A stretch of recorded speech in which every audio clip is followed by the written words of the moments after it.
Have you ever asked yourself why belonging feels intoxicating? Or stopped to wonder why you feel the need to belong to a clique? Why people agree with ideas and narratives just because they come from someone popular or influential? The answer is simple. Humans are not wired for isolation. We are born into a world where survival once depended on acceptance. To be rejected by the group once meant exile, and those who couldn't find a new tribe often lost themselves, and sometimes their lives. The body remembers this, even in the age of smartphones. Today, the tribe has changed form, but the fear remains the same. Social identity theory explains it clearly. We adopt the language, tastes, beliefs, and emotions of the group to secure safety, not because these beliefs are true, but because we fear disappearing. This is why Nietzsche said, "The individual must struggle not to be overwhelmed by the tribe." Not because the tribe is evil, but because the tribe is consuming. And most people, without realizing it, don't seek truth. They seek permission. They want to be told who to be, so they never have to face the terror of choosing. Fromm called this the escape from freedom. When the weight of self-direction becomes too heavy, people trade their authenticity for the comfort of imitation. But here lies the tragedy. Most people no longer feel their own desires. They feel mimetic desire, the desire of the crowd. Girard explained this. We imitate what others seem to want, assuming their wanting is proof of value. So we repeat trending opinions, borrow aesthetics, rehearse outrage, and craft identities like performances, not because they're true, but because they're recognized. And in being recognized, we feel briefly real, but it never lasts. A performance is always hungry.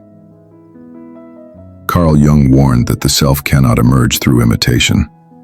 Individuation, the becoming of who you truly are, requires separating from the collective, not rejecting it, but refusing to dissolve into it. Aristotle once said, "The educated mind is the one that can entertain a thought without accepting it." But we no longer entertain thoughts. We subscribe to them, like channels, like trends, like uniforms. We no longer evaluate beliefs. We inherit them. Reasoning is disappearing, not because people are unintelligent, but because they are afraid. Afraid to stand unguarded in their own minds. Afraid to think as individuals first. The modern world has replaced thinking with aligning, reflecting with reacting, understanding with repeating. This is the price. When identity depends on belonging, truth becomes negotiable. And once truth is negotiable, the self becomes disposable. You may be liked, you may be applauded, you may even be followed, but you will not be known. Because you abandoned the one thing that could have made you unforgettable. Your unaltered voice. This is not a call to isolation. It is a call to return to yourself. To sit with your mind without asking it to perform. To question the opinions you've adopted.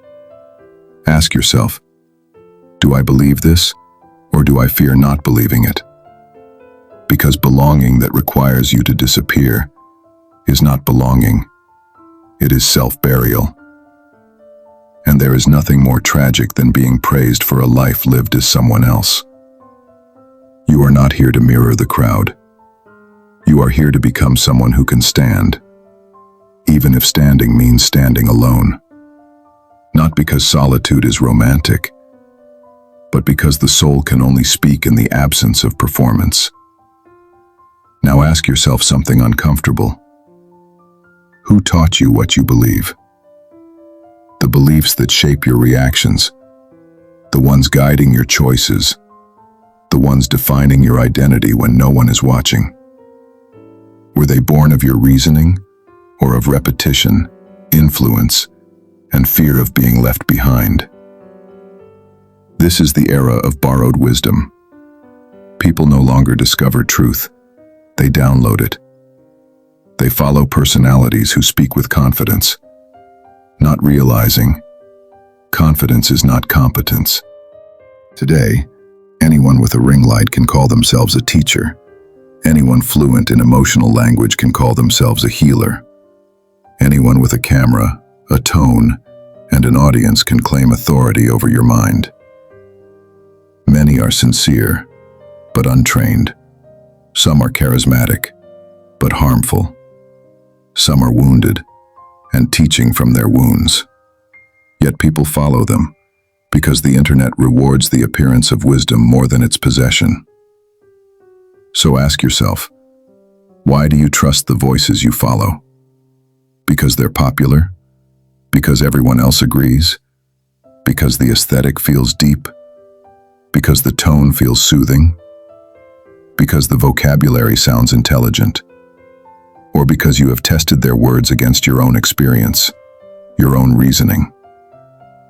Have you trained your mind enough to discern what is true and what is vain? In the age of content creation, your mind is the marketplace. But you are not merely a consumer. You are the product. Your attention is currency.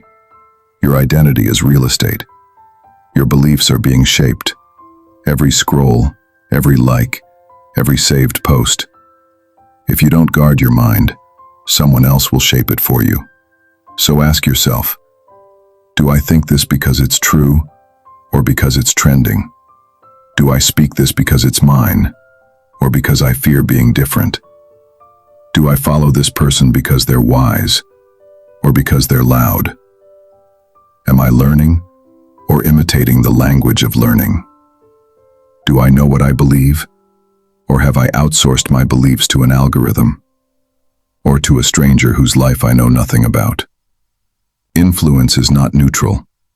Every voice shapes, every idea imprints, every repetition forms identity. If you are not conscious of who is teaching you, you will become a reflection of people who never knew themselves to begin with. That is how a generation loses its individuality. Not suddenly, but quietly, through imitation disguised as belonging. Do not let those who haven't done their inner work convince you to abandon yours. Do not let the internet raise you. Do not let popularity define you. Do not let aesthetics replace growth. Do not let performance replace truth. Your soul is not a trade for applause. If you don't stop to think, to question, to filter what enters your mind, you will become a masterpiece carved by strangers. So pause. Step outside the noise. Let the world fall silent. For a breath. Beneath all the scrolling, performing, and striving, there is still a voice inside you, untouched by the crowd. A voice that existed before opinions, before comparisons, before you learned to shape yourself to be accepted. It is faint, not loud, not demanding. It doesn't fight for your attention. It waits for your stillness. And if you listen closely, you'll hear it calling you back. Back to thoughts that are truly yours. Back to beliefs that feel rooted, not borrowed. Back to values born of experience, not influence. Back to the self that was never meant to be traded for approval, belonging, or applause. Because belonging was never supposed to cost you yourself. The world will always try to tell you who to be, not out of malice, but because it only understands what it has seen before. But you were not born to be a repetition. You were born to be someone who has never existed before. Let the crowd move. Let the trends pass, the way weather passes through the sky, and remain, not untouched, but unmoved from your center. Your soul is not a costume. Your voice is not a performance. Your mind is not a vessel for borrowed thoughts. You are allowed to think, to question, to stand apart, to be gentle, still, and deeply yourself. And if that means you belong to fewer rooms, so be it. It is better to be known by a few for who you truly are than to be celebrated by many for who you will never become. Return to yourself. The world will adjust. This is Life Lessons Archive, where timeless wisdom meets the lessons of today.